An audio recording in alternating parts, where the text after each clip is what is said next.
by Tudor Cinema Club. There is fast cuts used until the artist looks towards the significant woman. Then the cuts tend to slow down. This kind of supports Mulvey's theory of the male gaze. For example, the camera kind of lingers on top of the woman, suggesting a fetishistic view from one of the band members onto the woman. There are a little amount of cuts, but they're quite irregular. So this is quite typical of a conceptual piece which the music video does display. There are colour enhancements used in the post-production stage. These are enhancements of the colour blue, red and yellow. It just makes the video look more crisp and clean and vibrant, which is again what we tend to see within conceptual pieces. There are multiple uses of natural action as well as jump shots throughout the music video. For example, the dancers walk over a block and then appear the other side into a different scene.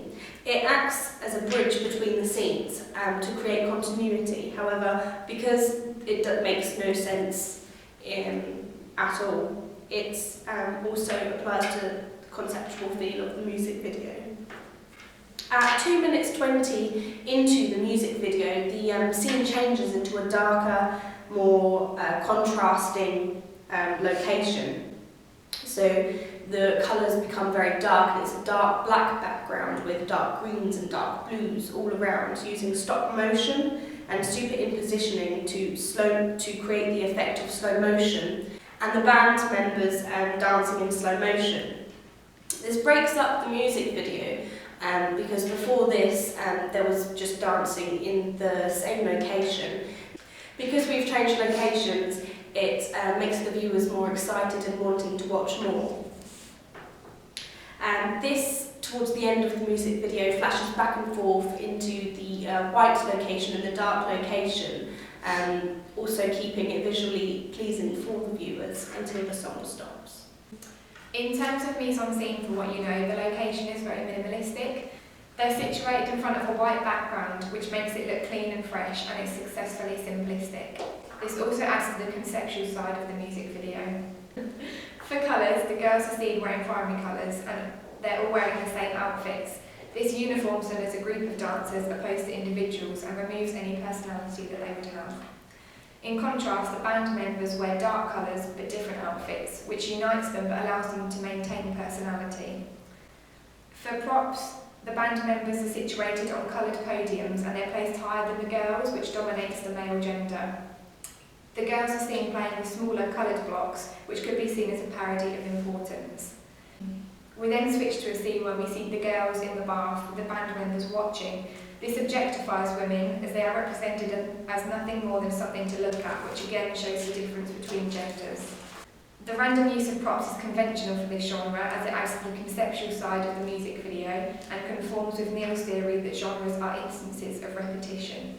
Breaking conventions is also conventional for the indie pop genre. So in terms of camera work, it's quite simple, which reflects the simplicity of the video. For example, the use of primary colours and the use of the white background.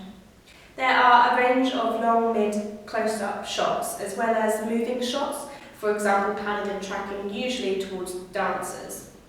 This allows the camera to show all aspects of the music video, which also creates unison within the dancers. This theme of unison is created throughout the music video, and the theme of it is relatable and reachable, for example, within the band. This could relate to uses and gratifications theory. For example, because the band members are perceived as relatable, the viewers can create personal relationships with them. Smooth pans are used between non-contextual props and images in the video, which shows a contradiction and also fills the conventions of breaking conventions for the indie pop genre. Quick cuts are also used between the alternative settings, as I mentioned earlier, and backgrounds. Usually the colours of white and black are illuminated. This implies there's something deeper than on the surface, some hidden meaning within the music video, which actually is a common convention of indie pop genres.